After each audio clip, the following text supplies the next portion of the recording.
Ladies and gentlemen, good evening and welcome back to the Radacast as we're wrapping up this TDL Pro Series Week 10 or Bracket 10, whatever the fuck you want to call it, as it's going to be Mad Kings Esports DPC team versus RIA, or otherwise known as Eminence. Here with me tonight, as always, is my main man, Crucial. Crucial, how are you doing today, brother?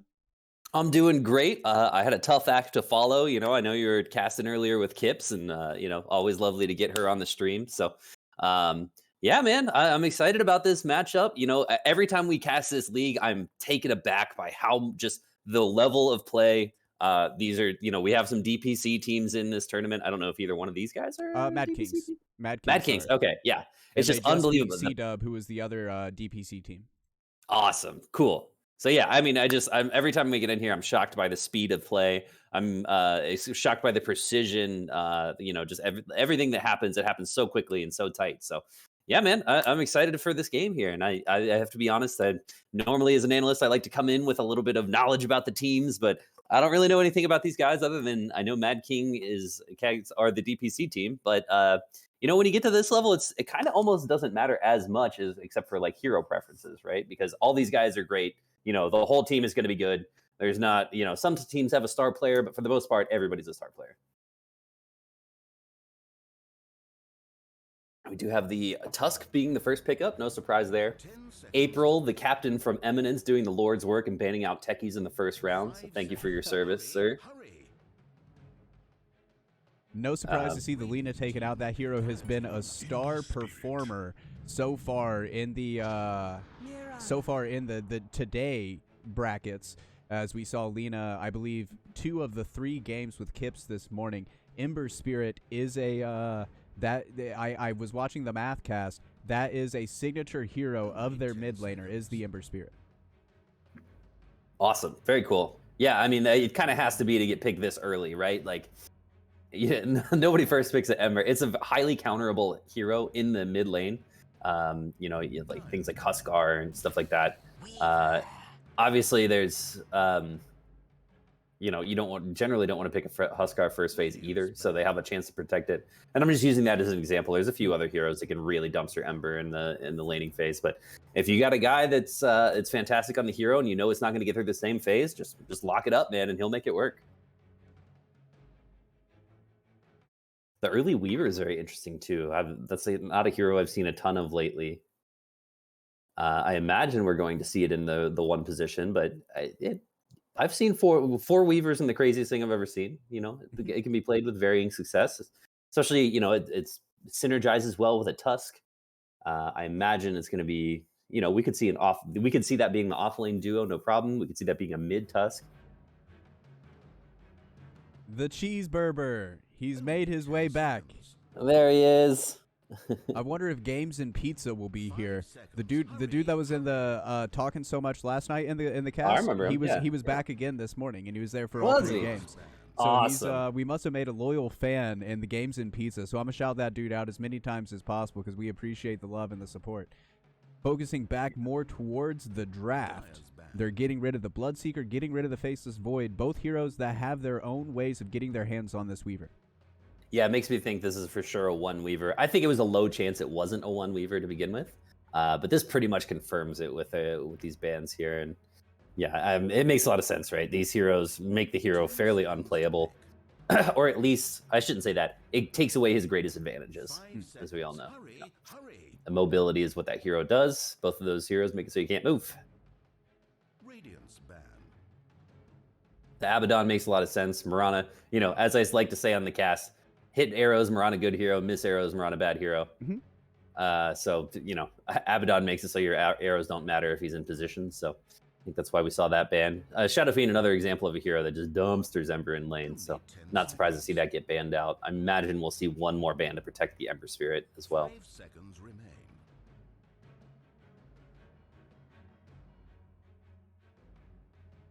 So what do these openings tell you what these teams want to do?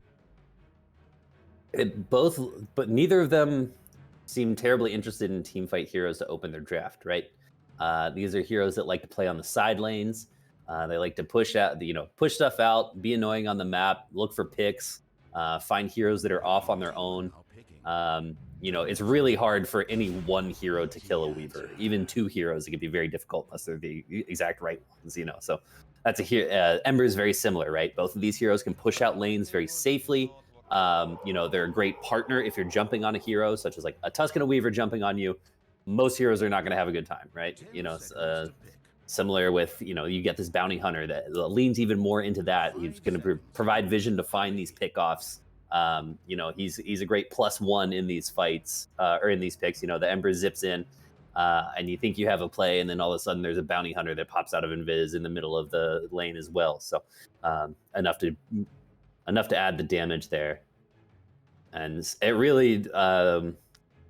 The bounty hunter really amps up the Ember Spirit snowball potential, right? The Ember Spirit's a hero that you can pop off if he has a good start and just totally take over the game.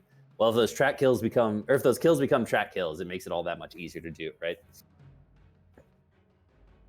I am curious where we're going to see this bounty hunter. Sorry, it's another one of those situations where I'm pretty sure we can see it anywhere but mid at this point in the draft. Yeah, and I feel like we talked about this. Was it last night when there was a bounty hunter in the game? Mm-hmm. Yeah, where I would like to see the tech if somebody's pulling it out in the 5 position. I'd like to see how it's working, how it's going, and if it's even viable, But I feel like we're most likely going to see it in that off-lane position just like we saw it last time. And hopefully he has a little bit of a better performance than Mr. Gazelle was able to pull off with that bounty, as that one kind of fell a little bit flat in that best-of-3 WD2L playoff series. You can check the VOD out. It's down below the banner, I'm sure. As it's speaking of best of threes, this game here, this series here is a best of 3. This is the grand finals, ladies and gentlemen. It cannot get any bigger than this, as they are competing for the $400 prize pool right here, right now, in this moment. Yeah, I'm really happy that they made the adjustment. So last couple times we've casted this series, this is an all-day tournament, and these teams have been wiped by the time they get to the grand finals. So they made the adjustment this week of shortening the semifinals to one-game series, whereas a lot of teams last week in the previous seasons or weeks, previous weeks were calling to shorten the grand finals. So we get a full best of 3 grand finals here, much fresher teams than coming off of this long, grueling day. So basically got a bye week before this, and we got the champs right here, ready to go. As we see Tiny picked up here, so that's almost certainly a mid Tiny looking at this draft. Well, I guess the Tusk and the mid and the Tiny are flexible still, huh? Yeah, I think I would agree with that, and I believe Zeri agrees with that as well. He considers them both doing the same job, fitting the same bill. It's just one's a bit more magical, one's a bit more physical. Mm-hmm. Yeah, that makes sense. Yeah, I'm still curious about where this bounty hunter is going to go. I think I'm curious about how these mid matchups go. I think Ember wins both of those mid matchups. So interesting that they didn't, they first picked the Ember. It's a signature hero for them, but it doesn't seem like they went in to really counter him in lane. And here he is. Games and Pizza has made his return. Welcome back to the show, buddy. My man, there he is. I was worried for a second. I thought we scared you off. CM Weaver's a pretty gnarly lane. That's difficult to do. Ooh, interesting. Okay. That's a bit of a new hero. Yeah, I guess both teams are just drafting as many 4-position heroes as they can. Just everybody draft a 4, and then we'll figure it out from there. Oh, my offlaner asked me to pick him offlane Ember Spirit last night. How'd that go? I told him no. Yeah, okay, good. Yeah, because it doesn't fit the brief. It doesn't sound as bad as it does. I'll give you the full story later if you're interested, but that was just a thing that happened, and no. Yep, I was a bit surprised. Not gonna lie, wasn't expecting it, but I wanted to go back on your potential of Bounty 5. It's probably a Mirana 5, just looking at this, but the Eminence did ban out the Ricky 5, or the Ricky, which is generally a 5. So it does play that similar scouting support role. The vision that Ricky provides is more valuable than the sleep dart and all that stuff. So could be looking to do the same thing. I know keep calling for this bounty 5. I just want to see it. I'm Team Chaos. I said it earlier in the cast today. I just want to see crazy shit, and I want to see the best players doing crazy shit. Interesting. Real quick, Matt King seems to believe this is a 3-weaver. So, I mean, we've seen 3-weaver before, and Tiny does do quite a bit of what you miss by having a weaver in the offlane. No, it generally, you know, the offlaner, you have that initiation, that tanky boy, the guy that goes in. Tiny can serve that role, so maybe it is a 3-weaver. Yeah, and it is. Interesting. Interesting. So what does it tell you about this Troll Warlord pick? What do they see in the draft that makes it so nice of a Troll Warlord game?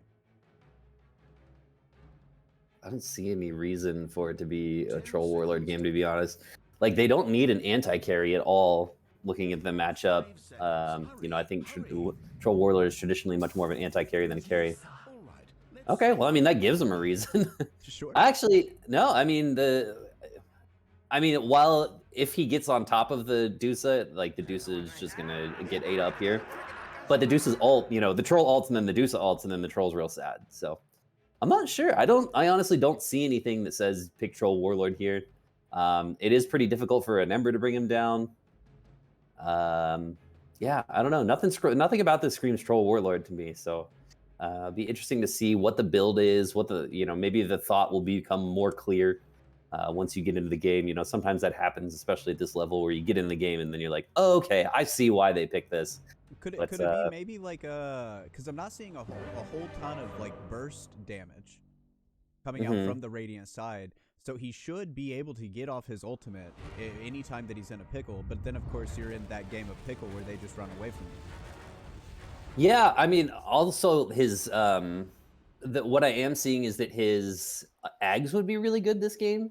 You know, they like everything is purgeable except for an arrow from the other team. So maybe they're just like, yeah, if I get an Ags, I think I just never die. So maybe that's what he's thinking. You know, just pick up a Maelstrom into Ags or something like that, and then you're good to fight. So yeah, we'll see. It'll be interesting to see what this Trolls build is. Alrighty, well, we'll go ahead and get into these hero introductions. You For sure? Game number 1, or so I say. There's a 5-man smoke play happening, and the smoke does pop. We'll see if anything comes of it. They're in the house, Rada. Oh, they are surrounded. Thana and Zor. Zor's going to use the Saguchi, get himself away. Thana does not have a Saguchi, but he does have friends on the way. Ards picking up the first kill with the arrow onto Thana. Now they're trying to get a return kill onto the Earth Spirit. Are they able to close that gap just a little bit further? No, the slows from the mana. He hits him with the Whirling Axes. The chase continues, and actually does pick up the kill there.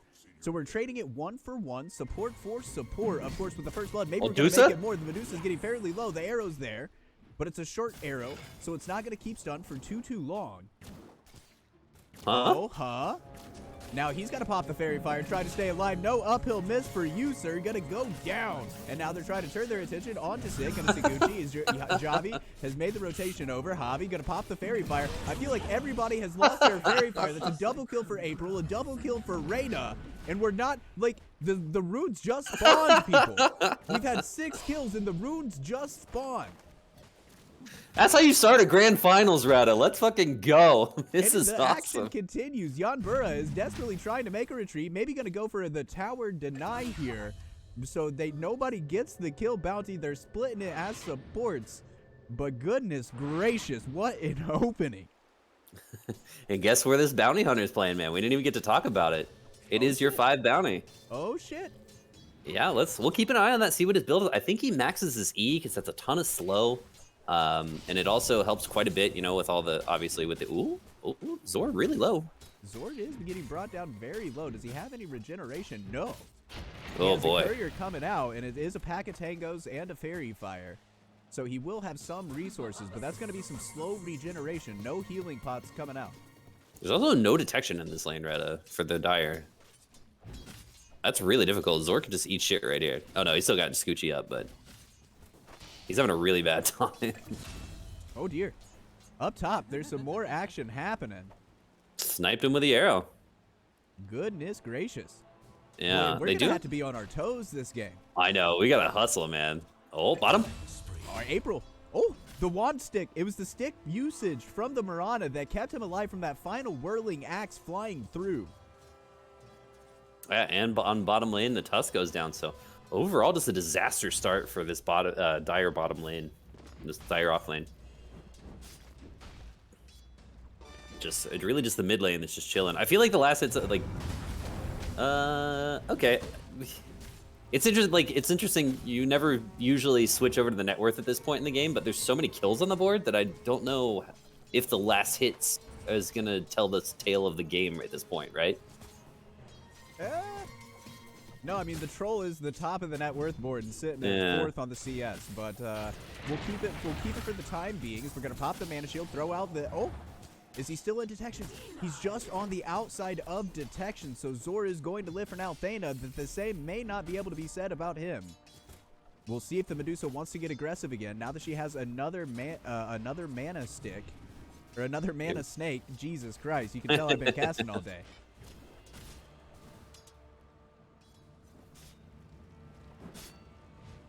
Yeah, I'm not sure. I'm not sure what all those early kills amounted to. The game's still obviously very close. This early in the game. Oh, up top, the arrow connects. Arzent gonna be able to bring down this Crystal Maiden, and you called it, buddy. This is an off-lane Mirana, and I was gonna say, yeah, position bounty hunter, which of course we had already legitimized. Yeah. So our buddy Games and Pete's is gonna be stoked. He did get to see his mid lane. Thana gonna go down mid lane. Is there some action there as well? Huz being brought down fairly low. Flame Guard going by Javi. I don't know why that. I pronounce every other name with a Latino accent, but I'm pronouncing it Javi. Like, what the fuck is wrong with me?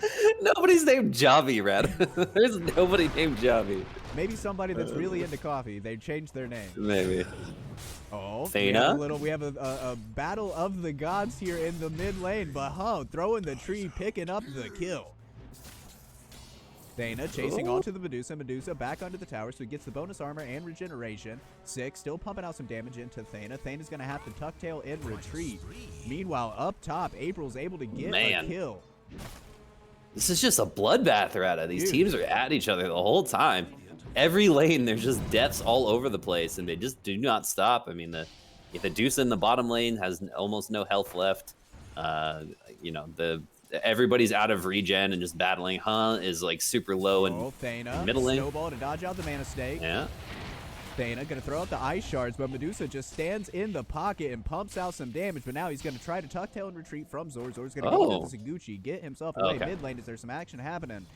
I see some spells thrown out, but heroes aren't at that critical threshold just yet. We're still at level 4 and level 5 on our mids, so no level 6 action happening. That was a really smart play by Zor. It looked like he could have scoochied in and killed the Medusa, but she was holding on to 4 wand charges. So it didn't go in, and that definitely would have been another death by the Weaver there. So really nice play by him to recognize that. Even though, I mean, again, this lane is a disaster, man. He's if you look at the Weaver's net worth, it is pretty sad. It just moves substantially because he used his salve. A little bit of a miss. I love this bounty hunter. He's just battling straight up, this bounty hunter. Like, if you look at his build, he's got 2 points in Janata, 1 point in Shadow Walk, and he's just walking up to these guys and just throwing hands. That's been his whole laning stage. I mean, how can you trade with a hero that has 9 freaking armor, Crucial? Casual 9 armor. This is an empty inventory, too. Like, it's not like he, went 2 Wraith Fans and now he has 2 9 armor. Like, completely casual 9 armor. That's insane. I actually didn't know that about Bounty Hunter, that he got so much armor. That's wild. You'll be sick. He's under the Sentry Ward, and now he's trapped in the Ice Shard. Snowball coming forward, holding him down. The tag team damage. Sick. He's trying to retreat. Maybe we'll get some body blocks. The Weaver with the Saguchi. Zor is able to close the distance and bring down this bounty. Nice kill for them. The Weaver definitely needed that. Still a long way to go, though, for the Weaver to get back in this game. Be curious to see what his build is, too. Looks like he's going for normal stuff. Keep picking up his treads, finishing his wand. Be interesting to see if he rushes Ags or something like that. You know, just let his make sure his troll never dies and let him pump out the damage, or if he's going to go for, you know, Maelstrom and stuff like, you know, Lincoln, stuff like that, just normal Weaver stuff. Javi Do you see a looking to make rotation the top? first rotation, but it is right under an observer ward. So they know exactly where this Ember Spirit is, and they probably saw that Remnant get thrown out. Look to see them playing more carefully for the next few minutes. Mm-hmm. It looks like April's had enough of this lane. He's going to head off to the jungle. He has no components of his Battle Fury, so he's still got a ways to go to get there.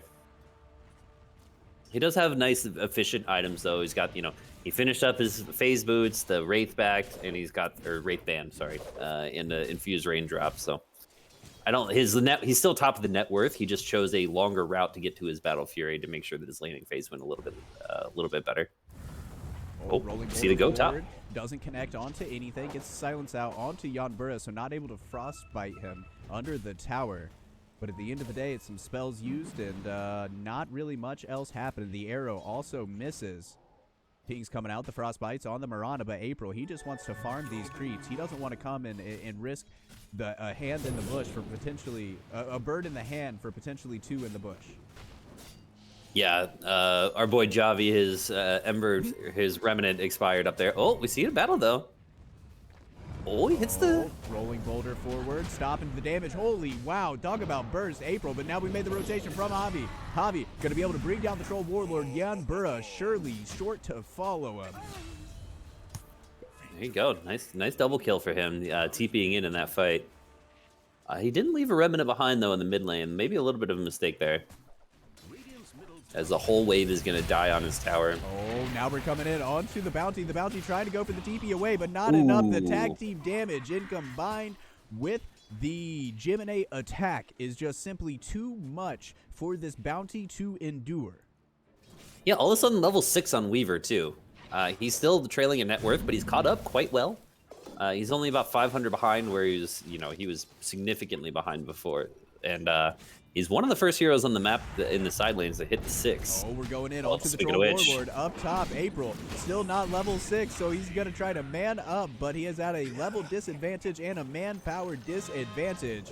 And that's a little bit of a BM tip coming out. Meanwhile, the TP's down to the bottom lane.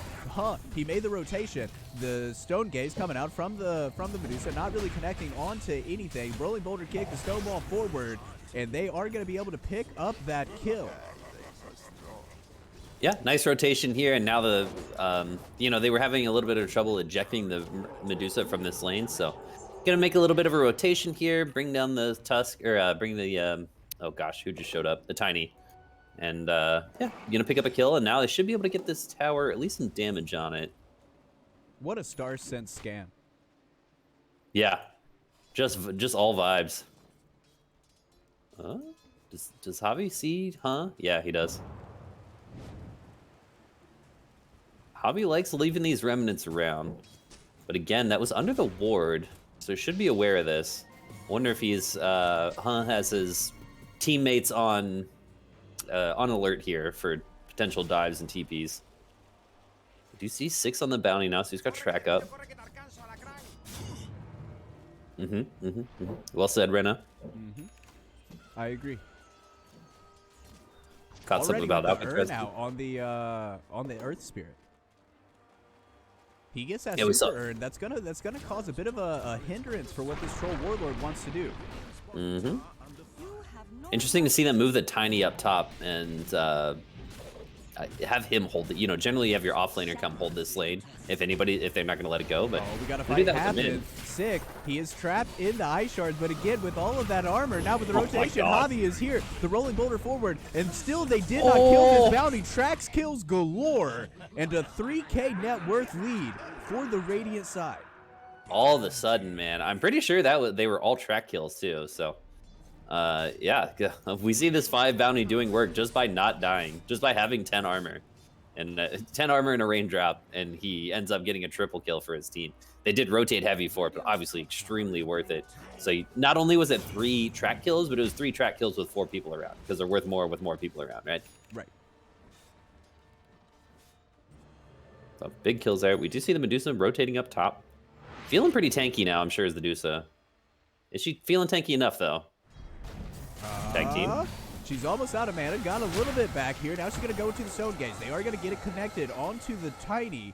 as well as the Tusk. Sick now trying to retreat. There are still 3 heroes in the area. They're all tracked up. He does have the assistance of the Earth Spirit. But with this Medusa almost completely out of resources, they do not want to take this scrap. And at some point in time, I mean, this Medusa, she's still staying on top of the net worth. But, he made the rotation into the mid lane. The toss back into April. April not able to get a root. And with quick fingers, Javi gets himself to the Remnant. Yeah, that's going to be a really tough kill. They don't have many tools to get it done, honestly. Oh, Thana. Thana. That's another track kill. Smoker going to connect on the rolling boulder. Yeah, this 5 bounty hunters paying off in spades right now. It's a high risk play because if they don't get these kills, that hero can kind of fall flat and not do anything. You know, you can get into a situation where you're like, none of my heroes do anything. You know, you have a 3 hero rotation, but really only 2 of them do stuff. But his team playing really well around it and making this pay off with a 3K gold lead at this point in the game. Oh, Tiny getting caught up. Another TP coming in from the Mirana. Is she able to line up an arrow with another stun there? She might not even need it. No. Down goes Hung. And I tell you, RIA, they're feeling themselves, kind of saying DPC who. Yeah, man, making their own case for the DPC here. Really dominant performance so far, up 18-8, which by the way is a bonkers score for 13 minutes into the video game. Just insane. What a game. We do see the Weavers going in for the Maelstrom, so going for a relatively normal Weaver build. We'll see if that continues. Oh, they're going on Thana. Thana going into the snowball, but he is surrounded on all sides. The Tiny Jesus. does not have the blink dagger. Surely you don't want to go for this play. He definitely needs TPs if he's going to try to get spicy right now. He seems to like hiding in there. It must. Oh, Tumbler toy forward, but he's going to reveal himself, not get the kill, only down to half HP now with the kick forward, slowing him down. The rolling boulder to get the stun, follow up by the arrow. They're stacking their stuns. Another rolling boulder forward. Now the freezing kill, drop him down. They're just kiting it out, running to the other side. She's been stone formed. She cannot continue singing her song. Down goes the Tiny. Yanbura, he's trying to retreat. Zor has made the TP rotation up here. Rolling boulder gets the Earth Spirit out to safety, or so you think. That's going to connect with the bugs. No, actually, it does not connect with the bugs. Zor hunting still. Yanbura being hunted by Ars Mode PMA. Rolling. Oh, the snowball coming in. Dodging out the arrow. Walrus punch. They did it. They got the kill and saved the Crystal Maiden. El Clasico, man. How many of us have dove for kills like that and end up paying the piper? All of us, obviously. Yeah, it looked like a little bit of a disaster there for the Dire. But able to get out of there. You know, there was a zoning Crystal Maiden ult and Zor coming in to help clean up that kill there. Desperately needed win for the Dire here, who have been having a rough go of it for the last little while here. You know, all of a sudden, all of their cores except for this, the Weaver, are behind the cores of the Radiant. And I was about to ask you a question about if all this early fighting is going to be a hindrance to the Medusa's farm. And then I looked at the net worth, and he's number 1 on the net worth chart. Oh. And that's going to make it even better, yeah. Oh, and that's the troll they found. Yep. I couldn't see amass all the bodies, but the hunt continues. They found themselves a Crystal Maiden. Yanbura gonna go down as well. And they reveal a tasty, tasty stack up here as we're gonna go for the stack steal. Yeah, and we see the Troll Warlord initially had the the Battle Fury queued up, but he switched over to a Maelstrom now. Andy's finished it. It's kind of like a Battle Fury light for a Troll Warlord. This makes a lot of sense, right? So he's got that done now and gets this go right in for the BKB. He also had a Ags queued up, so I imagine we'll see that after the BKB as well. Jesus, this Mirana's kicking his ass though. Oh, he's going to get the ult off. He does have Hunt in the area as well. Going to toss him forward.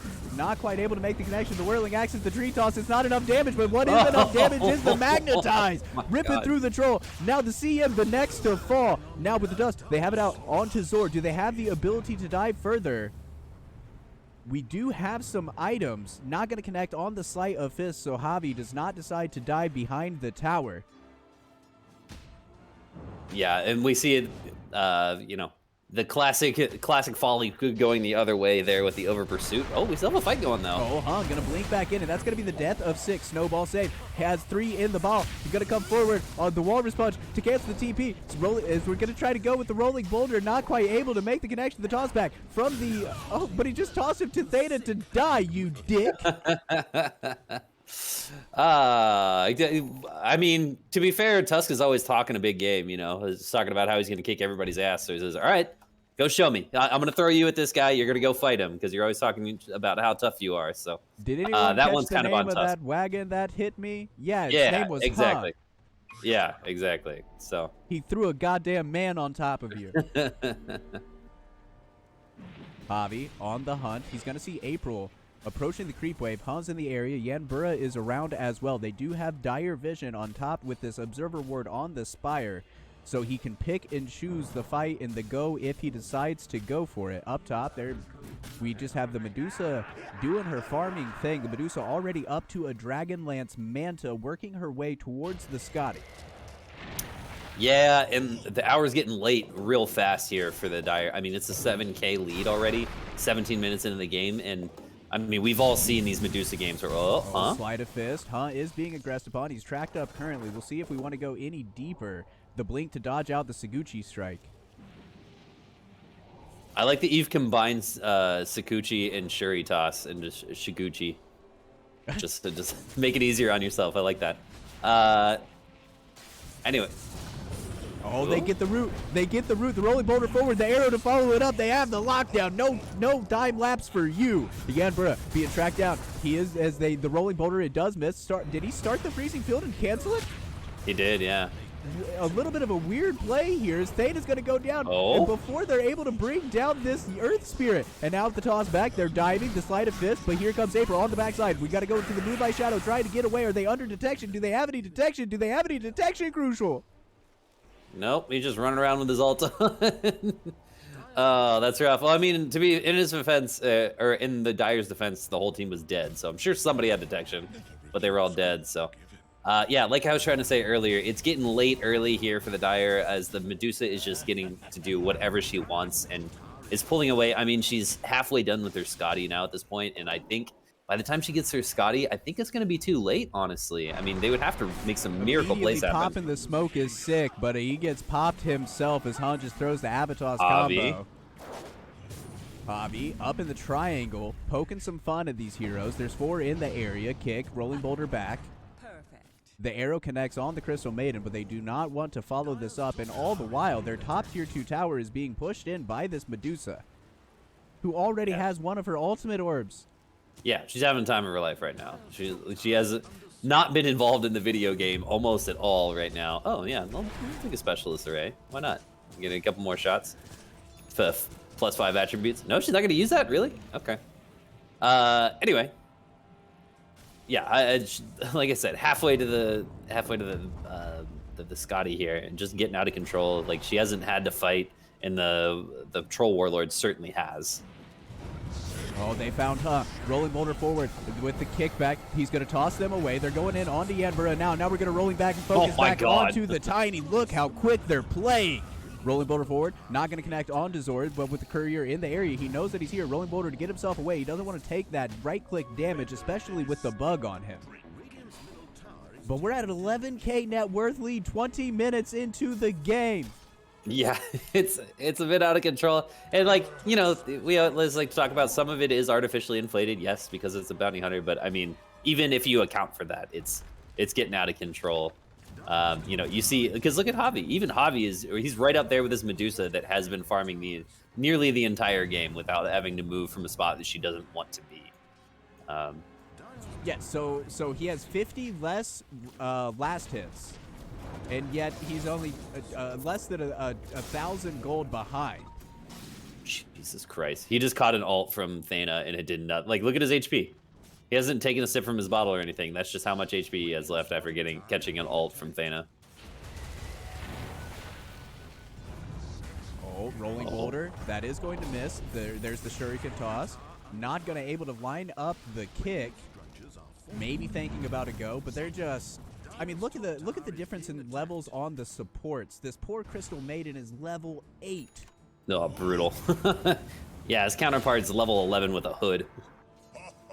Meanwhile, they're able to find the Weaver and bring her down. And there's another fight happening in the triangle. Sick being brought down fairly low with the Walrus Punch. That is going to be the death of him. Trying to get the TP away, but the Rolling Boulder cancels it onto Medusa chasing forward. Meanwhile, the Tusk got dropped down on the left hand of your screen. And down goes the Tiny.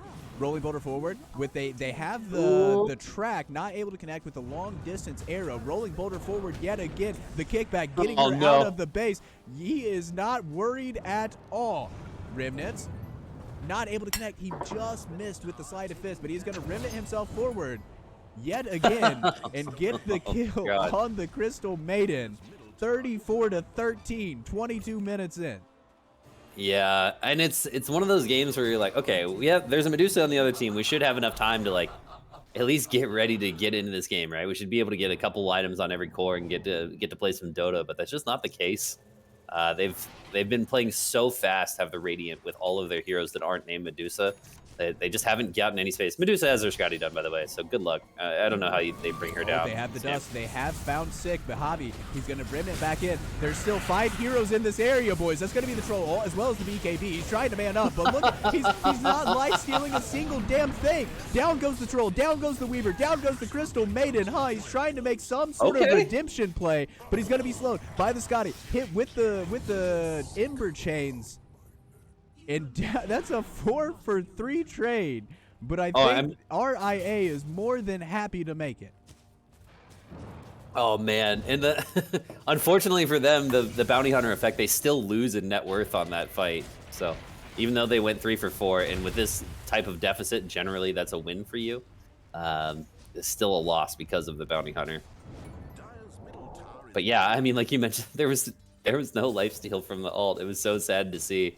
He just completely unloaded his entire kit into this Medusa, and she just sat there and shot him.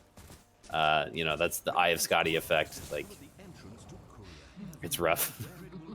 It's real rough. Real like, I feel rough like indeed. And I mean, they itemized perfectly for this Troll Warlord. Mm-hmm. Getting the early Scotty, getting the early Spirit Vessel.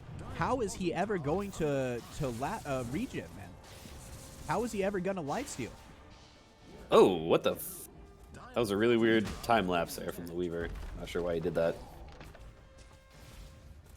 Yeah, I don't think he does. I think you gotta have your BKB on and hope that your team is guys a really good initiation like this. Moonlight Shadow onto the toss back play into the stone form. Oh boy. It was a good initiation, but look, you can just really see the income disparity at play just ripping through April. April forced to use his ultimate Zor. He's got to come forward. He threw out one measly hit. It was a pillow, decided to run away. April goes down. Reyna godlike with a triple kill, and the Earth Spirit diving back behind the tower to ensure the total team wipe. I thought maybe that was a last-ditch effort and they might just get out of here and try to game 2, but they're hanging in there. But I think that probably will be a wrap on the Dire's chances here in this game. We're up 21k, 43 kills at this point. Again, we saw April go in and try to get something done, and he just completely unloaded his entire kit on a 5 bounty hunter, and that he was the only one able to rack up a kill in this fight. So still a little bit of disjointed initiation there from the Dire. I'm sure their focus is waning at this point in the game. You know, it's really hard to stay laser focused when you're getting blown out this badly. Yeah, and I mean, these are professional players. These are DPC players. So you would like to think that they'll have the wherewithal to not get too far stuck inside their heads after such a shellacking. But it's been a long day of Dota, Crucial. These guys have been playing since 12 p.m. Eastern, so it's already been 7 hours of Dota being played. And after a game like this, it might just be enough to say, fuck it, as they're going to go with the Avatar's combo. But they just took a quarter of the HP away. Freezing Field coming down, but again, able to just stand in the pocket and rip through them as his Medusa. April, he's trying to track, he's trying to get some lifesteal, but with the Spirit Vessel, he's not able to. No BKBs. Chasing on to Zor, are they able to get their hands? He's silenced. The kick back, the drag through. Down goes yet another team wipe. And surely you have to think GG will be called soon. The corner needs to throw in the towel. Can we throw in the towel for these guys? Somebody check the rules. I mean, we need to save these guys from themselves. Apollo Creed is about to die, dude. I feel like the Dire are about to die in the ring here. This is brutal. It's just been a shellacking, and I think that they can kind of look back and go, okay, I mean, is Troll Warlord the hero here? I mean, what does Weaver offlane actually do? I think they can reset and say, we need one more hero that does stuff, right? And then maybe we'll have a better time.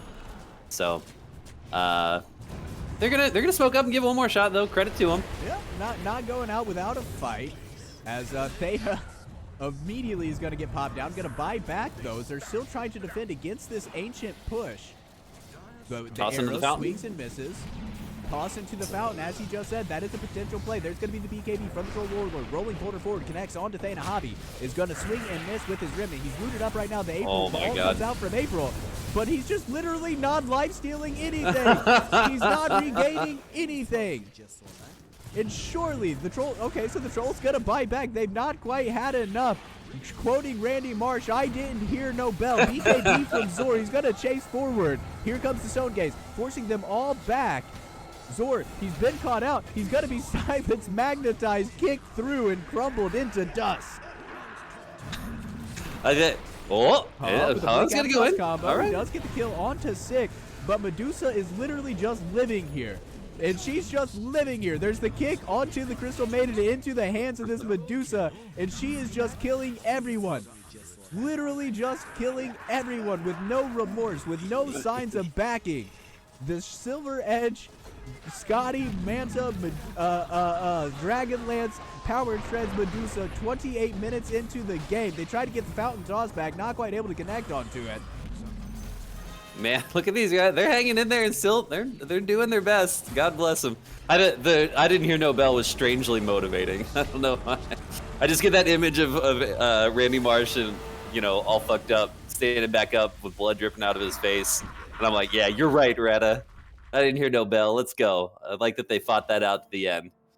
But I mean, if anything, maybe that should wait. Okay, so we had that flip. That was Mad Kings just putting an absolute shellacking on RIA. Oh, okay. So that makes a little bit more sense. Yeah. Yeah, I think I'll have to get to the screen here, but I believe the Medusa was 16-0. So not an ideal. Yeah, 16-0 and 18. So not ideal to slow down the enemy carry. Probably not what they were looking for. I was thinking it was like, okay, well the Weaver can do a little bit of work against the Medusa once he gets to level 15. He gets that mana break. Maybe picks up a diffusal of his own, gets real cheeky with it. But I mean, I don't think there was any point in this game past the landing stage where there was much fight left in Eminence. Actually, they didn't come out of the laning phase too bad, but you can see right at 15 minutes if you're looking at the graph, the problem started and they didn't stop. It just got out of control so quickly there. It really got out of hand fast. That's definitely true, dude. And now it makes a little bit more sense. I was quite surprised. I was trying to hold it in. How surprised I was to see a DPC quality team getting shellacked by a relative unknown. I reckon that's not rude to say. Like, outside of the TDL services or circuit and the other games or the other leagues that these teams play in, I highly doubt that anybody really knows who Rim's Isekai Adventure is. Sure. I think that's fair to say. So, like, I was really surprised to see how that shit was progressing. But, it wasn't exactly what we thought it was. Yeah, like I said, I think I do think that Eminence has, they hung with him through the laning phase, and that's generally, if it's a talent issue, generally you won't see that, right? Like you'll just get shellacked in the laning phase, and then the game gets really hard from there, and it kind of doesn't matter where you draft, what you draft. But they hung with him straight through the laning phase. They came out basically even, and I mean the bottom lane was a little bit of a disaster, but the Troll Warlord had a pretty good game. Mid, I think, was fairly even though Javi got his signature hero in a good matchup. So I don't think that we're necessarily in for another shellacking here. I think I would not be surprised at all to see these teams draw even here in the second game. It comes down to draft adjustments to me. Like I said, I didn't see any reason to pick a Troll Warlord in that match. That maybe we get an offlaner that's actually an offlaner, not a fucking carry. I don't know. Sure. We'll see. Yeah, I feel like they needed one more hero that did stuff, and I mean, I guess I said like it's a really nice combo with Tusk, but I don't know. Things just unraveled for them so quickly. The troll warlord fell so flat on his face. Absolutely, he did. And I mean, so two things I want to talk about. First, let's talk about the pace of play. My God, they just did not take their foot off the accelerator for the entirety of that match. Yeah, dude, you don't even need me for this league, to be honest. Like, it's just all action all the time that you're calling. I have so little to fill because it is foot to the floor the whole time. Like, even in the laning phase, the pace was crazy, right? Which is weird because like there wasn't rotations being made. I think there was one rotation, maybe two during the laning phase. Mm-hmm. And in these games, the higher you go, the earlier the laning phase ends, right? Like you look at Rada games. I'm sure you guys lane 14 minutes into the game or whatever, but like, the laning phase ends early and earlier as you get up here. And I don't feel like it was rotations that made the laning phase so fast. It's just that as soon as one of these guys, sees an edge, they take it, right, and they're able to go in for these kills and just play really aggressive. So, I wonder if both teams are South American teams because they definitely have that play style, the traditional South American play style. The hyper aggression. Sorry, yeah, I was talking to the TO. But yeah, it that really was that's well put. That was some SA Dota at its finest. Just full run at you. Let's just punch you in the mouth and see what your response is. And I mean, really, RIA they did it. They hung in there. They never at any point in time did they seem to break or seem to quit. And they did have a I mean, they were even tipping each other after the game and stuff like that, which suggests that they were being silly. Maybe they realized what their mistake was. But regardless, there's not infighting. There's not guys that are just done playing Dota for the day. Like, they're still having a good time. They're still having fun, and they're still trying to secure a payday. Really, let's be honest. I mean, they've already secured a somewhat of a payday as they made it to the championship match, but the prize pool literally doubles for you. The payout literally doubles for you if you win versus coming into second place. So everybody wants that premier dollar sign as we're going to get into this game number 2. So Mad Kings will be on the Radiant side of the map. RIA will be on the Dire side of the map, and that is the exact same layout that we saw before. Mm-hmm. I don't remember who had first pick last time. It looks like they're going to let the Ricky in instead of the Bounty Hunter, though. They didn't like that Bounty Hunter in the lane. We'll see if Mad Kings picks up that Ricky here. Yep. Oh, they're going to seal it themselves. They do. Oh, yeah, okay. So that was, okay, I see what you're saying. I had that backed up. I had it flipped. Yep. Yeah. So going to go ahead and pick that up. Be interesting to see what they pair with that in lane. Obviously, so ideally you want a ranged carry. Otherwise, it might get a little bit difficult to approach the wave, especially we saw both of these teams going with ranged offlaners. Like, they basically, they had mids for offlaners and offlaners for, they as far as what the roles do, you had the go in heroes in the middle, and then they just had extra damaged cores on the side lanes, which as an offlaner myself, I wasn't super happy to see. I like my threes to be threes. Call me old fashioned, but sure. I had a conversation with Kips today about how Centaur is like, if you picked up a dictionary and you looked through it to see offlaner Dota 2, Centaur's picture would be right there. Yeah, he's the guy. He's just the textbook offlaner in Dota 2. As we're gonna go back and pick up this Earth Spirit and stealing the Crystal Maiden.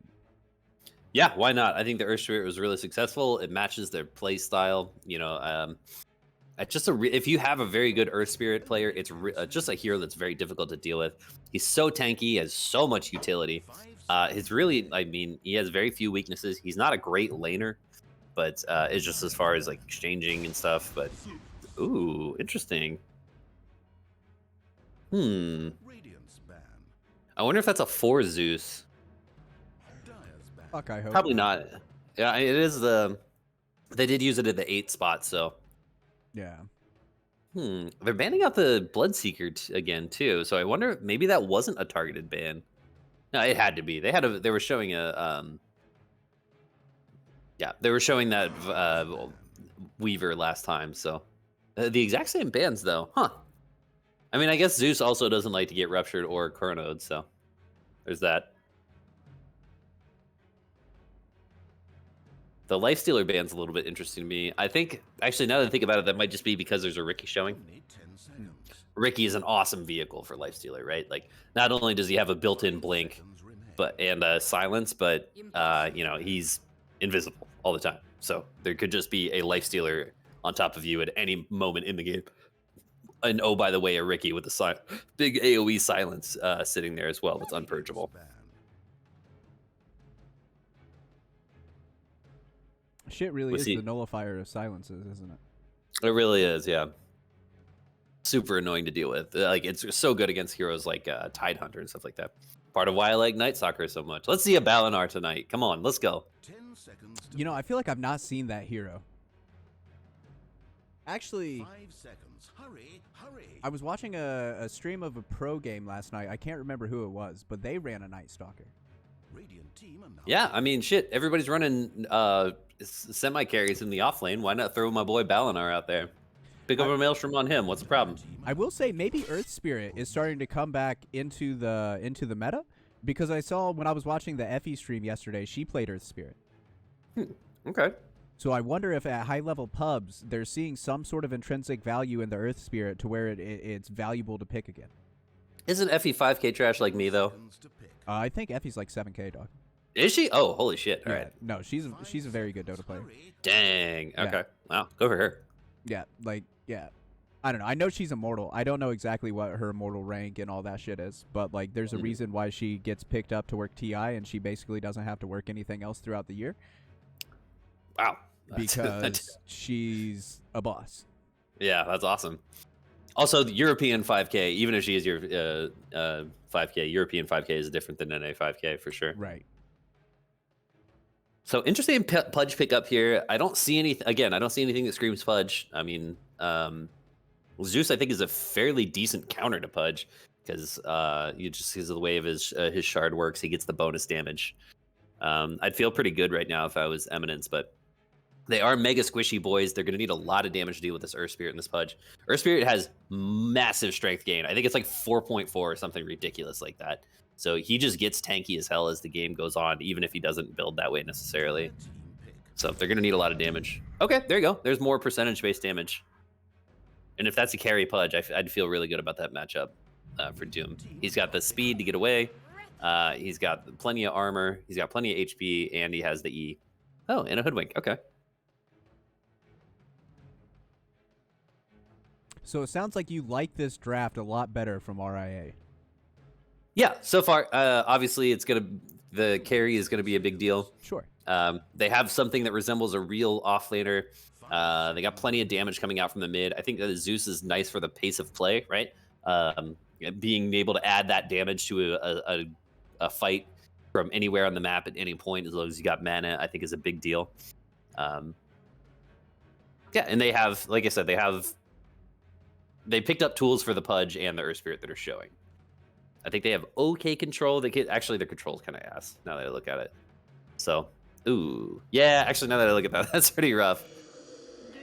The Ricky is really good against the Pudge, though. You know, he took somebody, and you immediately have somebody come in and throw a cloud over top, and then he can't ult. You know, gives you a chance to get away. You know, he can silence him too, or put him to sleep too if he needs to. 10 seconds to pick. And the one thing that I like about this better than 5 seconds remain. I can't remember what series it was that we casted where they had the 5 Ricky, and the 5 Ricky was like their way to make plays. So you couldn't make plays until 15 minutes, 14 minutes into the video game, and by that point in time, the wheels had already fallen off the wagon. Right. So, like, I do like that they have the ability to run around with this Hoodwink. He's able to get the long-range bushwhack, stuff like that, and bring in a bunch of damage with that ultimate, and bring in a break as well. Breaks are never a bad thing to have. Yeah, helps a lot against the Pudge. You don't think about it, but his E is a really strong passive, so he can take care of that. Um, yeah, and the Doom obviously is a blink dagger buyer, so he can jump in on that. Be interesting to see if he tries to tank up after he builds that blink dagger. I'm sure we're going to see him get the Midas and then the blink dagger with the phase boots, but other than that, he's a little bit of a blank slate of a hero. Like he just needs those things, right? And then it's just like, what do you want? You can go the Aura bot route. You don't see that much. A lot of times you see more of a Ags Octarine build, but I mean you can build whatever you want on this Doom after you get those 2 items. Only 10 Except a Daedalus. Don't get a Daedalus. 5 seconds. Hurry, hurry. All right, so what would you like to see to round out these drafts? We'll go first with Imminence because they have the pick that's on the board first.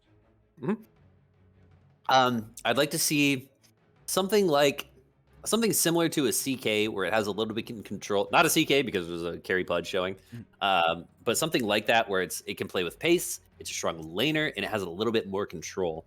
Nothing comes to mind right now, but something like that, where it can come out of the laning phase and he's ready to party right now, and can help with their control issues. I think that would be really good because with the Death Prophet showing, the Pudge gets that Ags quickly, and you can have problems on your hands really quickly. So I think something like that would be really nice for them. As far as Mad King's esports, I believe they're looking for an offlaner. Oh no, it's probably an offlane DP, huh? Oh god, I hate this meta. Ban. Okay, yeah, Sniper would have. Oh, wait, what are they looking for? Oh yeah, they're looking for a mid. Okay. So looking at that, I think they need something fast or something that can follow up with the Earth Spirit, right? So something like any Spirit, I think would be nice. Something to make this Zeus's life even harder, and the Hoodwink. Just something to get on top of those two. Obviously, the Earth Spirit can roll in, but he needs a buddy. The Pudge can get a Blink Dagger eventually, but that's not his primary function. So I think something slippery to exploit the lack of control on RIA or Rhea. Can I call him Rhea? Anyway, Yeah, like I a mean, if you female want river. to. I don't know. The Rheas. I'm gonna call him Rhea. I like it. So something to exploit the squishiness and the lack of control from the Rhea lineup. I think something like a Spirit, if not a Spirit.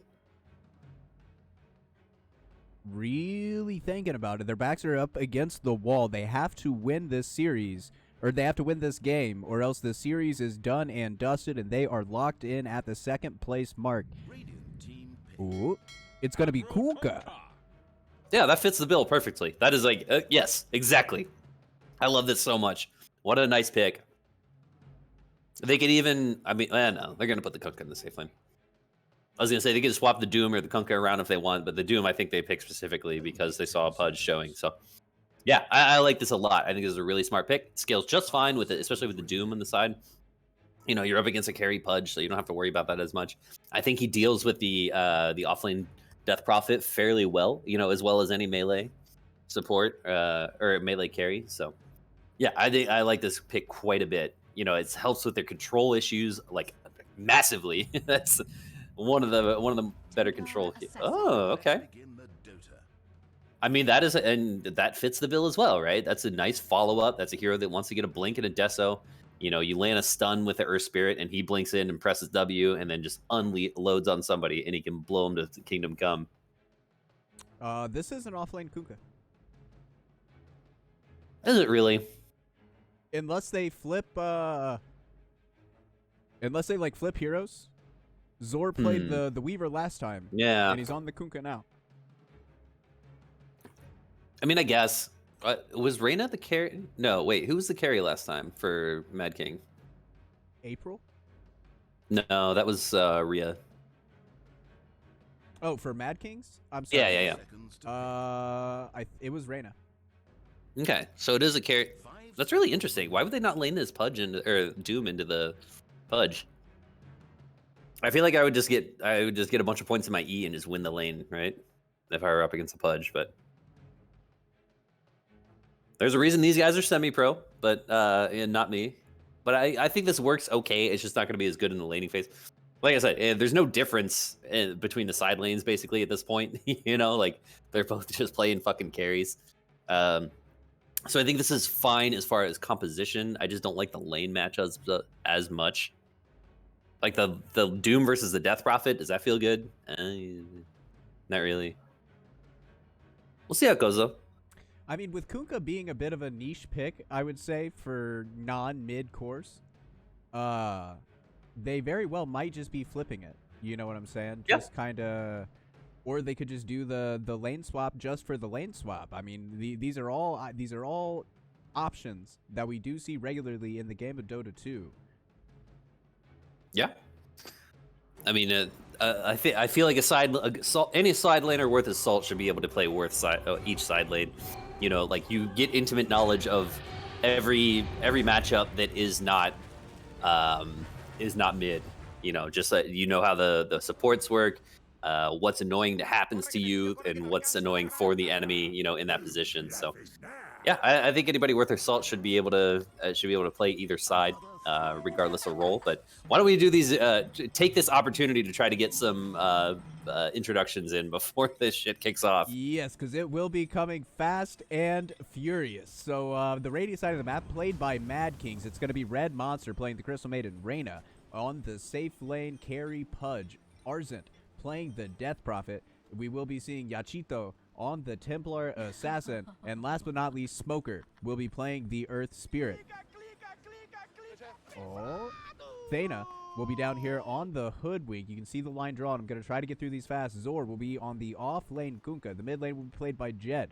On the Zeus, up top, you'll see Jan Burra on the Ricky supporting Rim on the Doom. Able to dodge out the smoke is Zor. Still just controlling this high ground here. But this Hoodwink is kind of she's positioned in an interesting spot. She could come up and steal this bounty rune and get out before anybody's any otherwise. But no, the hook is going to connect onto Zor. This is going to be your first blood, ladies and gentlemen. It's done and dusted. Yeah, and did a nice job feeding it to the mid there too. So he's gonna have a bottle in just a minute, and has full stats. So making things a difficult lane even harder for Jed. Oh, Mr. Smoker's denying his own ward.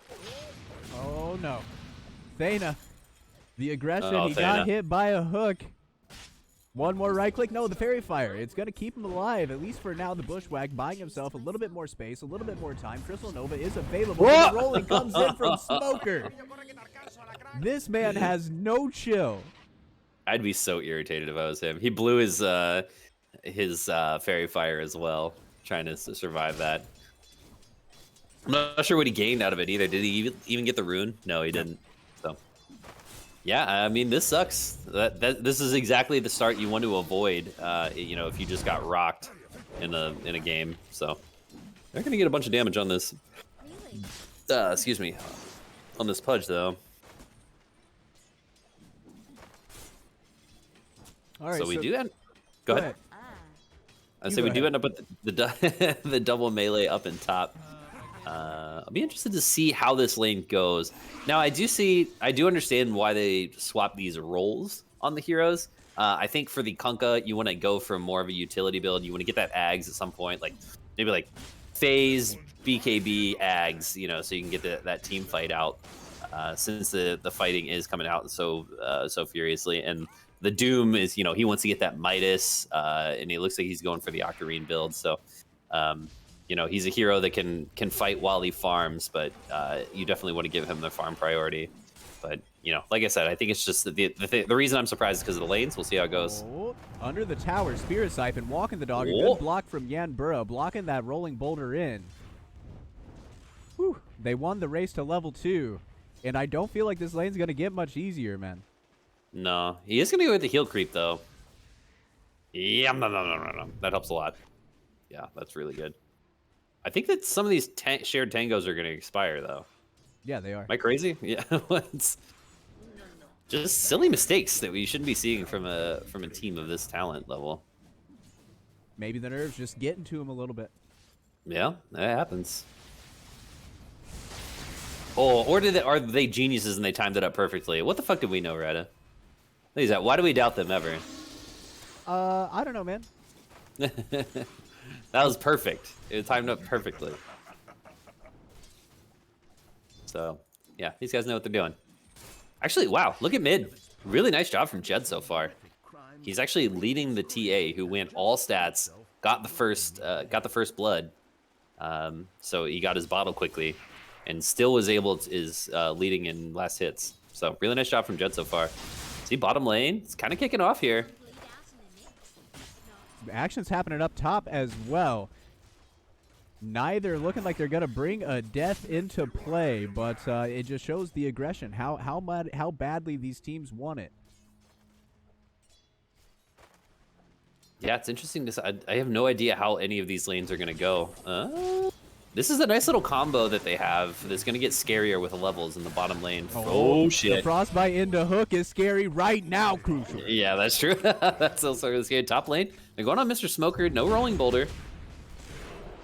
Tricks of the trade canceled immediately. Just getting to the other side of the creep wave. We do have a greedy boy here on the Doom, going for 2 points in Devour. Says I'm a carry, son. Yeah. Rolling boulder does connect. Do we have the kickback? Not for another 4 seconds.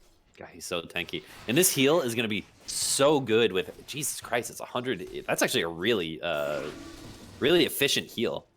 It's 100 HP and 60 mana, and he's almost got mana boots, so... That's low-key a lane-winning here, creep for him to pick up. I think Doom is going to be nigh unkillable here once he gets his mana boots. He's not using his Devour, though. I'm not sure what he's waiting on.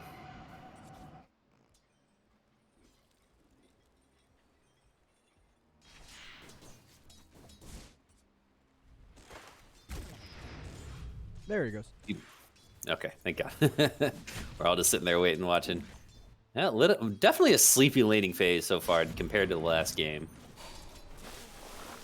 Oh, as I say that, bottom lane. Thana, he is going to get a bushwhack off, able to walk outside of the rot. Rain is going to start bringing the rot back to him. Oh, the hook, it connects onto Zor. No mana for a Crystal Nova, no mana. The stick just got off cooldown. Meanwhile, up at the top lane, we have heroes behind the tower. Rim, he's going away from his tower. The Crypt Swarm is there. Down goes the Doom. There we go. So as soon as I say it's a sleeping laning phase, we get kicks right back off. So I said the Doom was nigh unkillable, so I guess nigh is the qualifier there. So. Oh no, the frostbite. Oh, but a good bushwhack. Again, pops Reyna off the spot into the acorn shot to slow him Still down. a hook.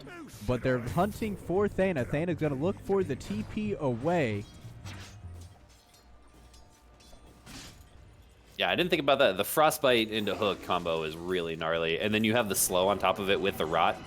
You know, you can throw the Crystal Nova on top of them.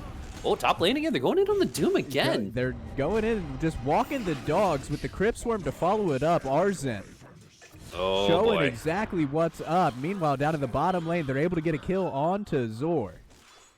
And again, I feel like Jed's the only one having a lane, and he is even behind. So this is not the start you want to see for your Doom. Oh no. Oh no. Double damage rune up on Yachito. Gonna pop the orb. Ooh. Waited till the last second coming there. in. Oh, and you see another hook in the bottom lane. Oh dear. A Torrent's there with the Tidebringer cleave. Now the frostbite into the rot, but he's getting low on HP, so he doesn't want to continue to go for the rot kill. And he's gonna be this. Pudge. Pudge. Could be going down here. The There you acorn go. shot bouncing around, able to make the kill. Now with the Torrent slow coming out onto Red Monster. Red Monster trying to juke himself through the trees, not quite able. That's a double kill. Meanwhile, in the mid lane, we have some action. What is Rim doing all the way down here? What? I guess Jed got away, and he felt like that was disrespectful to the double damage rune that the Templar had bottled, so he went and volunteered as tribute. Man, it was like right as we're like, okay, Rhea, there we go. We see a little bit of things going your way a little bit, and they just decide to feed their carry mid for some reason. I didn't see why he was there. He's still level 4 on Doom. Oh gracious. 4 on Yanbura, 4 on Doom, level 6 on Arzen. Yeah. And he's going to drop the boy. Exo.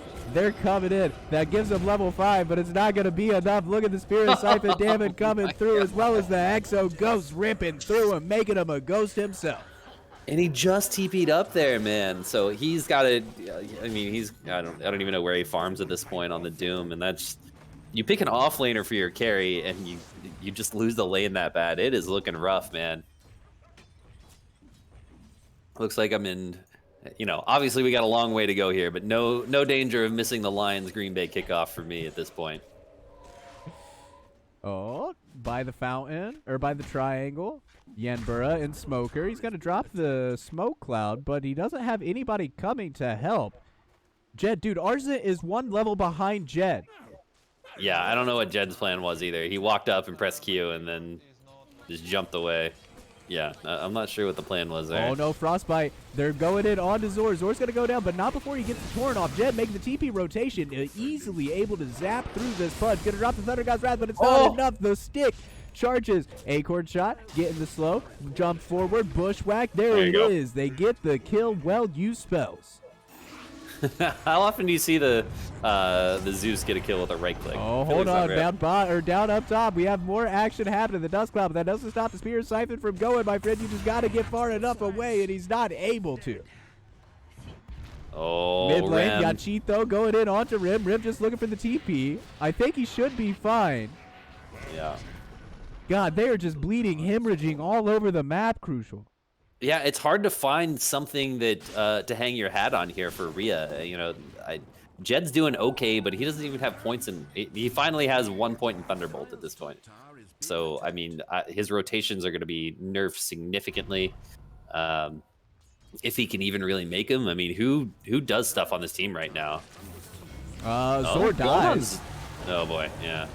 Well, with Rum Buff, he has Rum Buff. They're able to go. turn that play around quick with the speed and heavy delayed damage. That Kunkka Rum Buff, quite the powerful spell right now, if I do say so myself. Yeah, they have to use that, I think, to take any fights. Oh, it no. is a boy. Oh, no. Smoker, He still got the rum. Bushwhack, he still has the rum indeed, able to get just out of range. They're trying to get the kill onto Smoker. Meanwhile, there's a kill on the Ricky Maru as I accidentally tab out and away from the fight. The frozen field coming. Jed trying to get the creep denied, not quite able to. As the Exo is on the field of play, he's taken the top tier 1 tower. Now he's looking for the bottom. Oh, and Rem is on the run here too. He's got a D. If 10 minutes into the game, your carry with a DD is running for his life against 1 hero from the other team. That's such a sad situation. And he's I know. Midas. Yeah, I mean, he's kind of locked into it, I guess. But it's. God, look at the Spirit Siphon really heals, as well as the Exo Ghost came back just at just the right time. As now, Spirit Siphon just walking the dog with Zor, trying to make sure he goes home. No, yes, the Thunder God's Wrath coming through, able to cancel. No, with the Urn, they are just able to get the dot damage. And now the Sharks are swirling around Jed. Oh, boy. He's beset on all sides, no help in sight. Just got rocked there. He did. I think he was holding his heavenly jump there to see. Going in again is TA, but getting caught. Yeah, I think he was holding the heavenly jump, but he got silenced right before the TA went on him, and then just got real hopeless at that point. We do finally see 6 on the Ricky. I'm not sure how much this is gonna do, but better than not having 6, I guess. And he's a real long way away from that sleep dart. Yeah. So maybe gonna take a little bit of time to take a little bit of farm priority. Zor I'm says not sure. nope. Yeah. Support farm detected. Moving to intercept. Don't blame you.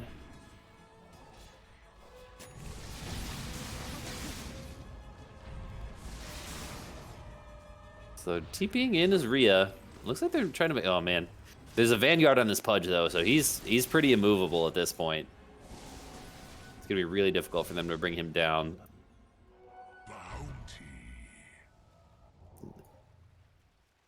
Do see Haste getting picked up on Zor. They're gonna go ahead and smoke up. See if they can get done with it. Under the vision, they see Yachito.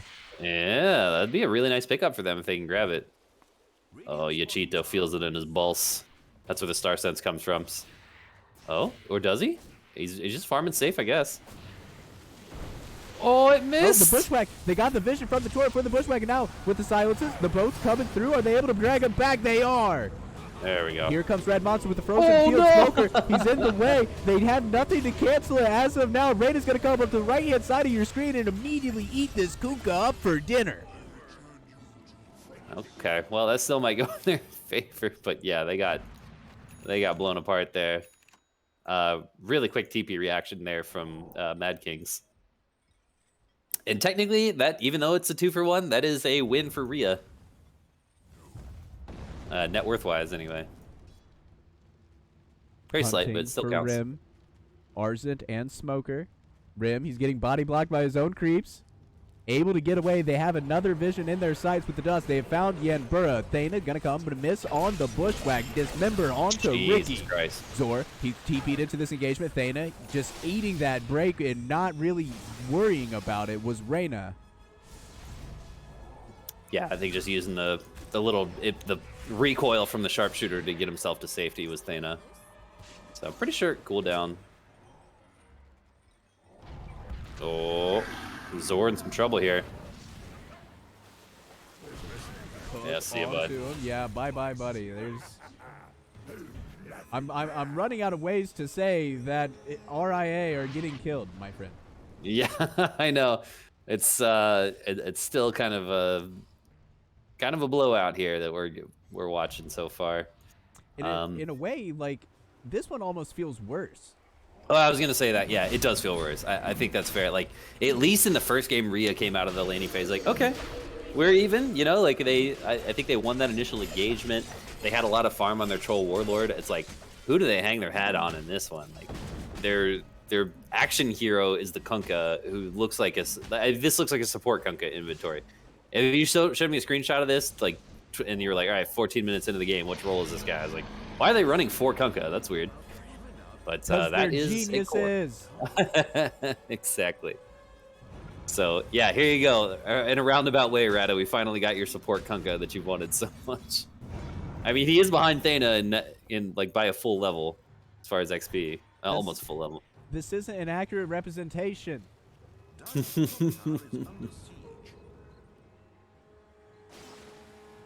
This is like telling me that there was an Avatar movie, like an Avatar The Last Airbender movie. It's not an accurate representation, so that doesn't exist. That's not a thing. Rolling Boulder is going to connect onto Ricky. They're trying to drop the Magnetize here as well, just making sure we bring down Yenbura. Jed doesn't even want to show the fact he's up there. Oh, Smoker might be in trouble.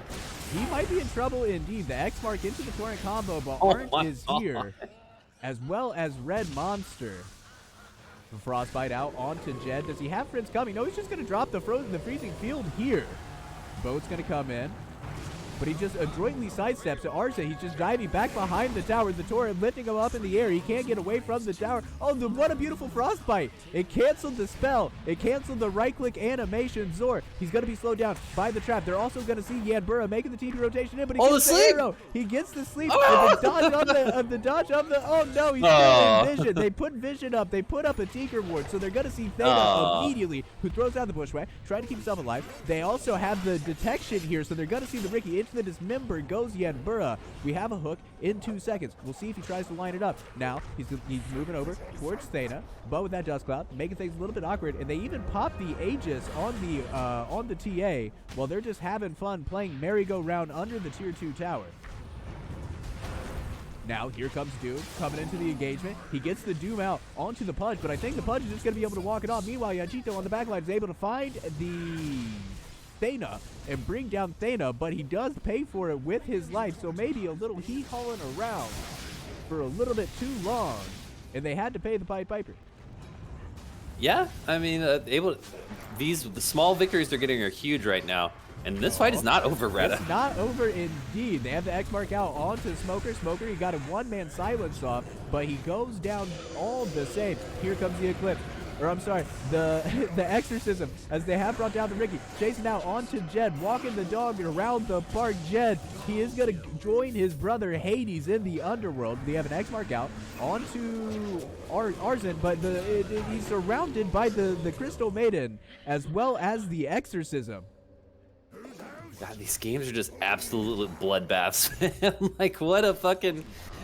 it's 28-13, 17 minutes. These teams have absolutely no chill, man. And it's... if I almost wonder now if Rhea is kind of playing into the hands of Mad Kings, just the way that they pick this Doom that doesn't... Oh, boy, as we see them Doom get picked off again. Oh, dear. As we see this Doom going for the double Blink Dagger here, you know, classic Doom build. You know, I almost wonder if they'd be better off just having a hero that's just fucked off on the other side of the map farming, right? Or trying to split push or something. Right. Instead of trying to join these fights, you know, like, again, I keep coming back to this. Something they can hang their hat on. Like maybe they're getting their ass kicked, but they have a juggernaut with it that is doing okay in net worth, you know? Right. Like, maybe be able to show up later and affect the game. But And maybe a well-timed TP into an engagement away from being a real force. yeah, exactly. But as is, They have detection onto Yanbura, immediately dusted up, into the hook, into the dismember. He is going to go tricks of the trade. Thana, meanwhile, there's an engagement happening in the lane as well. X-Mark pull back. No, he didn't. X-Mark got cheap, though. He had the refraction up, so he was able to blink out of everything there. And he's really just dominated with these. The traps are really good from Yachito. Like he sees everything. He's got the slow ready to go. Oh boy. Oh, he doesn't have one on the rune though. Shame on him. But no, he's been using these for murder, not for vision. And he's looking for some more murder now. Not quite able to hunk down that beefy target in the Doom, but definitely chasing him off the spot and away from more farm. Yeah, and he's just got a Hand of Midas off cooldown, giving me anxiety over here. They are smoked up. Yeah, a credit to Rhea. They're still making calls, you know? They're still fighting. Oh, the smoke pops. They've run into Red Monster. X-Mark into the torrent. Going to cancel the freezing field immediately with the dust cloud. The courier's coming over. Well, they catch Yachito. Oh, he's doomed. He's doomed up. Is Yachito, but Jed goes down back behind the tower. Reyna and Arzent combine for a little kill. Yachito's just going to be able to kite out this Doom duration. And that's a real kick in the knackers, bro. Yeah, something that a little eccentricity about Templar Assassin and Doom is that she can still manually trigger her traps. You just click on the trap and you can still use it. So like the trap is like a extension. It's like its own unit. Sure. It's not necessarily the controlled by the TA, and you can actually share control as well, and your allies can trigger the traps as well. Man, I think that's a real cool thing. I don't know if it's still in Source 2. I know it was in Source 1, where you could like use somebody else's HUD or use somebody else's announcer pad. Oh yeah, I remember that. That was I don't so know if that's cool. still in there either. Yeah. Zor, he is going to be able to get the TP away. No Yule Scepter up on this Death Prophet. And Smoker missed with the whirling or with the rolling boulders. Sleep Dart going to come out. They're trying to line something up here. Oh, he almost got him there. Bushwhack.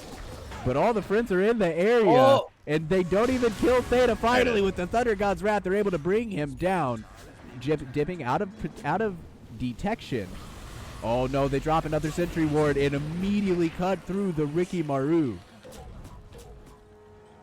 I don't know if you saw there, but the Earthsphere was dicking around. He was dropping items on the ground and he got slept. Unfortunately, the creep wave was right there to push him off, so or to wake him up, so he was able to save his item. I didn't see which item he dropped, but you know, if it was a big item, maybe potential, a little bit of a gold swing the other way. His biggest item though is the Staff of Wizardry right now. It's his most expensive item he owns, so I don't know how much that would have helped. It's been such a slobber knocker, we haven't had a chance to check out items real quick. We do see the Blink Deso done for the TA as well as the Dragon Lance, so he's got all he needs to party. He's ready to go. We see a Force Staff done on the Crystal Maiden. A full pipe done. Interesting, he didn't go for the... I guess he figures this game's going to be over before he can get Ag's Shroud, so just going in for the pipe here instead, which makes some sense against the Zeus. Speaking of Zeus... Speaking of the Zeus, going in onto him, he's going to pop the shotgun on himself, trying to stay alive, jumping forward, but it doesn't matter because the urn ticks, the spirit vessel ticks are too much. X-Mark into the torrent, into the dust cloud, but they don't have any sort of follow-up at all. Smoker going to tip out to Yanbura. Hopefully that was a friendly one because you've been punching him in the face for about 30 minutes now, bud. Oh, we're going to see a dive here. Into the kickback, into the silence, onto Thana. Jesus. What a player, Mr. Smoker. And the fact that there's no response to that is a really, really bad sign. I mean, the mid was dead, to be fair, and Jet is most of their damage at this point in the game, but that's brutal. We see smoked up Doom in behind, so it looks like they're going to try to make a play here. There's the Doom. The Doom, it comes out with the Hoof Stomp as well. They've gone through the refraction charges. They might just be doing it onto Yachito. Yachito goes down. 503 gold in the way of Theta. Now, with a Hoodwink ultimate, he's going to turn around, go into the Dismember, getting some regeneration, but it is canceled up by the Thunderbolt of Jed. And that's the two big cores going down. They're holding the high ground, and they do have an Exorcism immediately ripping through Yanbura. And again, Arzen, he's hiding. He's going to drop the Exo. He's going to drop the BKB as well. He's just running through these heroes. There's nothing that they can do. Two have already fallen. Jed now going to be the object of the ire. The Spirit Siphon started the rolling boulder to hold him into place. They just 3v5'd with the 1 and 2 dead. That's such a bad sign. Oh, they're going to get the carry as well. Get the TP away, so it does become a full team fight. Or a full team wipe. 41 Absolutely to brutal. 18. Oh, yeah. I mean, that was such a cool play that they set up. I love how Rhea did that. They had the Doom smoked up, sitting behind the enemy, like the last place you would ever think to look for him. Able to jump in and get rid of the Templar Assassin. Able to tie him up to a tree with Hoodwink did with the Pudge as well. Just like such a great setup to the fight. But I mean, you know it's a bad situation when the 3, 4, and 5 are just taking down your whole team. I mean, that's where we see the net worth difference come in. It's 41 to 18.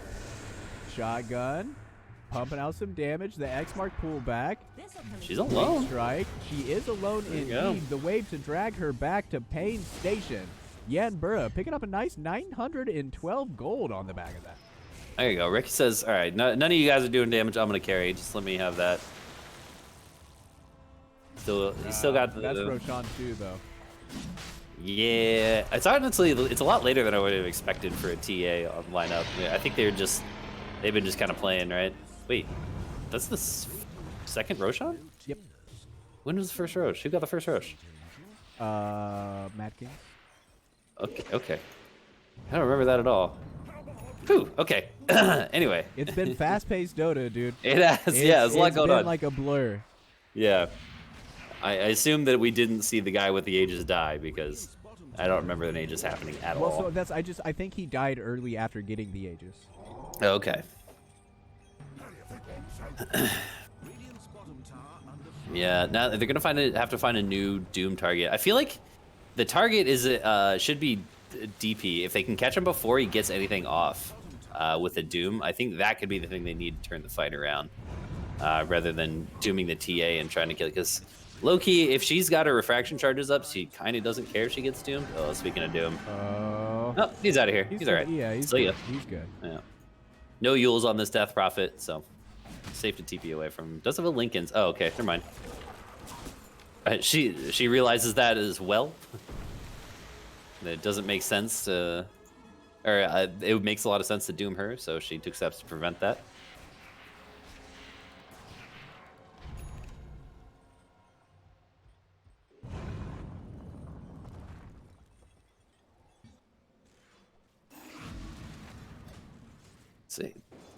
See, Zone coming out a little bit dangerously. He doesn't have a BKB or anything like that. Oh boy, they're all collapsing. Rolling boulder, yes, they are all collapsing indeed.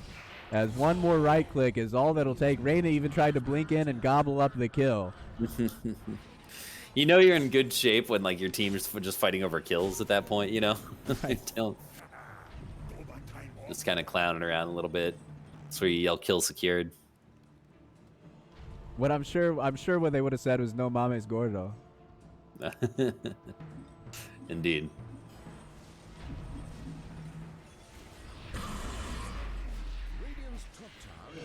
And here comes the push up onto the high ground. Arzen gonna drop the Exorcism. It's surprising to me that they've not taken a lane of barracks yet. They really have just been kind of playing with their food, it seems, for about a good 10 minutes or so. To be rather frank. Yeah, I think they're obviously feeling extremely confident at this point. I don't think they're in any hurry to put this one away. Yachito is getting pretty low. Oh boy.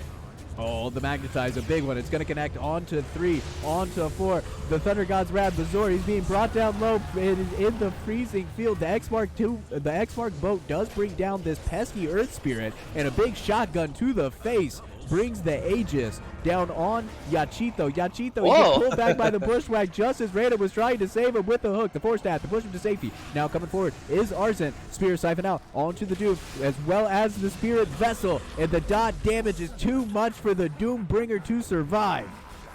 I'm pretty sure he just doomed a Lincoln's too, so. Yeah. Yeah. I think the Death Prophet threw it on the TA as soon as he spawned there. Oh, Smoker? That's dieback on the Smokemeister. Yeah. Not sure that's gonna matter, but a little clowny play. I'm sure that's fun for everybody in the Discord right now on both sides. Oh, Blink onto the background. Bushwhack to cancel the dismember. Shotgun trying to keep himself alive, but the Spirit Vessel in the hook goes through Ethereal. And he does go down. Now the trick's the trade, but it's only bouncing around, and they were just waiting in the melt to pop him to pieces. As now the Blink up forward onto Zor. Zor, he's trying to push him into the into the fountain, but he is going to hold this punch in the fountain. So yet again, another silly little play. Buyback on the Ricky. They want to come forward. They've not given up hope yet. Yeah, I guess what you take what you can get there. Yachito is kind of dancing with the raindrops here. The Sleep Dart, they're setting up. They also have the Dust Cloud. Who's coming in? Who's coming in? Blink Strike. Who else is coming in? Who else is coming in? Who else is coming in? Nobody! Oh, nobody there. Well, your carry's here. Finally, Rim comes along the Force Staff, trying to give himself safety, and all it took was one to come, and down goes the Death Prophet. But Arza is able to clean up the kill. Meanwhile, Red Monster comes back to life, blinks in, and brings down Thana. Oh, trying to get the TP away. Do we have a Frostbite? The Frostbite is there. BKB going to come out from Rim. Maybe you should have BKB then TP'd. I think he's going to be okay. Nope. He's dead. Super dead. Super fine. He's fine. I never doubted. Super fine. The same cannot be said about Zor. And the Death Prophet, she's chasing after Rim, gonna secure the kill that got away. Zor looking for the TP. Oh, just barely gets out before the Rolling Boulder connected. Buyback on the Doom, 19k the net worth lead. Rolling Boulder forward, kickback from Smoker. He is going to be forced back just a little bit. X-Mark into the Torrent, but the bigger kill is Rim, who's coming down to the Exorcism. He dropped the Doom again on a Lincoln's. No, he got it on the Pudge that time. Something else popped the Lincoln, so it just does not matter. He's just regen. He's got 35 regen. He doesn't give a shit. It's like 60 damage and 35 regen. Yeah, 45 damage, 35 regen. Spear Siphon onto Jed, getting kicked away, but the hook pulls him out of the Spear Siphon. Dismember doesn't get broken, even though he's riding a literal tidal wave, trying to use the run buff to get them back to the fountain, I guess. But,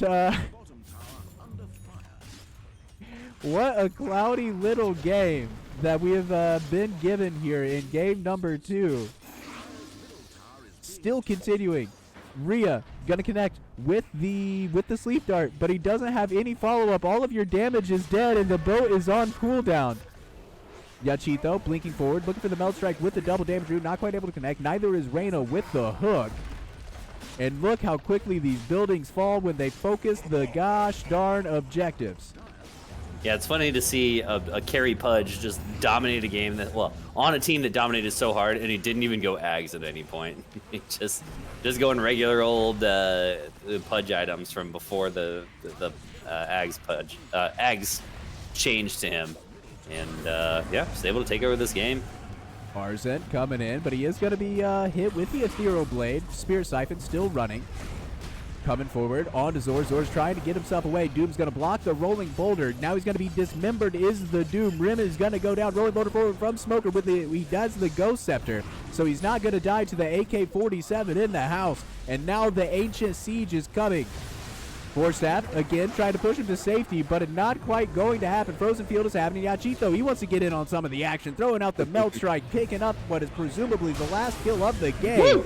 The Thunder God's Wrath pumping through onto the Crystal Maiden. We have a boat coming in. They're going to move extra fast, boys. The Sleep Dart pops the Lincolns. Smoker rather, goes back in. But now he does have this, the Ancient's going to fall. The Ancient is just going to fall. We're not going to get to see any more calamity or hilarity as Mad Kings are the grand champions of TDL. Yeah, congratulations to them. I think just, both teams having a little bit of fun there at the end of the series. I think the Fountain might have done more damage in this game than the Doombringer. So, yeah, just a goofy little game there at the end. And maybe I was wrong when I said there wasn't a talent disparity after the first game. Just a really dominant victory here from the Mad Kings, showing why they are a DPC team and really earning their paycheck today with a very dominant performance over Eminence. But I mean, Rhea, again, I think it was the draft. You can certainly point did that, yeah. them in game 1. I think the draft did them in game 2. So, like, it's definitely possible that the talent disparity wasn't all that big. It was just the decision making. Yeah, I mean, like I said, I think if they swap those lanes, I think they go a little bit better for them, and possibly a lot better for them. I mean, the Doom just got trounced in his lane.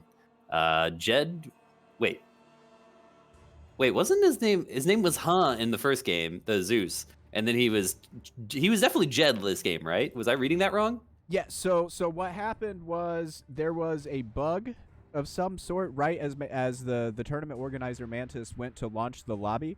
So it dropped it down to a 2-minute delay, and it dropped the ticket.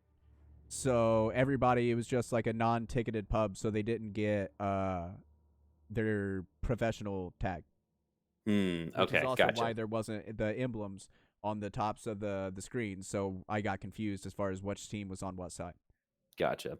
Yeah, I think /Jed, he had a decent game in both games, but the side lanes kind of collapsed on both games for Rhea. And I mean, credit to Mad Kings, they were playing super fast in both games.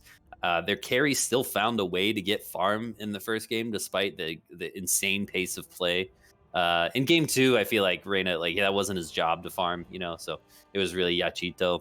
But I mean, he had 15 kills, so he was staying active as well as staying on top of the net worth. So, playing fast and staying extremely efficient still. Jesus Christ, I just saw the DP went 23-2. My God.